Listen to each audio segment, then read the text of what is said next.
নমস্কার, আমি শ্রী মিলন অধিকারী। দেখতে থাকুন শ্রী মিলন অধিকারী চমৎকার টোটকা। চ্যানেলটিকে সাবস্ক্রাইব, লাইক এবং শেয়ার, কমেন্ট বক্সে অবশ্যই কমেন্ট করবেন।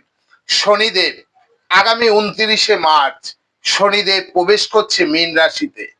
আগামী 29শে মার্চ শনিদেব প্রবেশ করছে মীন রাশিতে।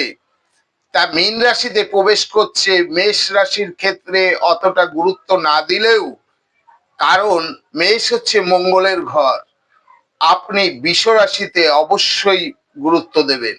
বৃষ রাশির জাতক জাতিকারা এই শনির কুপ্রভাব থেকে মুক্তি পেতে, কারণ বৃষ রাশি হয় সৌন্দর্য প্রিয়, তাই বৃষ রাশিকে কুপ্রভাব থেকে মুক্ত হতে আপনি কি করবেন? আপনি রোজ সকালে যেখানেই বেরোবেন একটু মিষ্টি কিংবা চিনি খেয়ে নেবেন। আর মীন রাশির জাতক জাতিকাদের বলবো যে যখনই নাকি আপনি ঘর থেকে বেরোচ্ছেন তখনই আপনি ডান পাটি আগে দেবেন। আবার ওই 29শে মার্চ হচ্ছে